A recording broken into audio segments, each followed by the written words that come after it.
بسم اللہ الرحمن الرحیم۔ السلام علیکم ویورز، آج ہم بات کریں گے خواب میں سر کے بال گرتے دیکھنے کی کیا تعبیر ہے۔ خواب میں بال اگر کوئی مرد دیکھے تو اس کے لیے غم اور پریشانی ہے اور عورتوں کے لیے زینت ہے، اور اگر کوئی صوفیہ دیکھے یہ خواب اس کے بال سر کے بال دراز ہیں تو یہ اس بات کی دلیل ہے کہ وہ زینت اور اصلاح پائے گا، اور اگر صوفی نہیں ہے وہ بالوں کی لمبائی کے مطابق غم اور پریشانی پائے گا۔ اگر کوئی مرد یہ خواب دیکھتا ہے تو اس کی تعبیر یہ ہے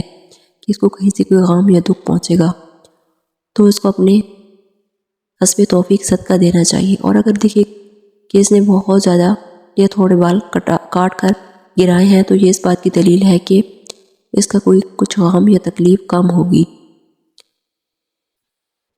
اور اگر کوئی بادشاہ اپنے بال دراز دیکھے تو لشکر پر دلالت کرتا ہے، اور اگر کوئی رعایا دیکھے بال تو غم اور پریشانی کی دلیل ہے، اور جسم کے بال اگر کسی نے دیکھے ہیں تو یہ غم اور پریشانی ختم ہونے پر دلالت کرتا ہے، اور اگر کوئی مرد دیکھے کہ اس کے سر کے بال پریشان اور گندے ہیں تو یہ زیادتی دین کے نقصان پر دلالت کرتا ہے، اور اگر اپنے سر کے بال لٹکے ہوئے کسی نے دیکھے ہیں تو یہ ماں باپ یا کسی بزرگ کی طرف سے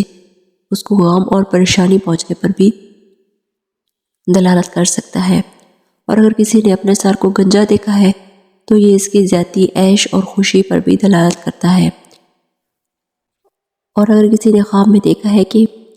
اس نے اپنے سر کے بال اکھاڑے ہیں تو دلیل ہے کہ اس کے پاس جو مال ہے وہ ضائع ہوگا، اور اگر دیکھے کہ اس نے اپنے بالوں کا شانہ کیا ہے یعنی کہ اپنے بالوں پر کنگھی کی ہے تو یہ اس بات کی دلیل ہے کہ وہ اپنے کاموں پر خود قادر ہوگا، یعنی اپنے کاموں کو بہترین طریقے سے خوش اسلوبی سے سر انجام دے گا اور بہت زیادہ فائدہ پائے گا۔ خواب میں سر کے بال دیکھنا 5 وجہ پر بھی دلالت کرتا ہے۔ نمبر 1 حاجت ادا کرنا، نمبر 2 جو ہے صبر کرنا، اور نمبر 3 عزت اور مرتبہ حاصل کرنا، نمبر 4 امن، اور نمبر 5 دولت۔ تو یہ تھی خواب میں بال دیکھنے کی، بال منڈوانے کی تعبیر۔ تو ملتے ہیں نیکسٹ خواب کی تعبیر کے ساتھ، تب تک کے لیے اللہ حافظ۔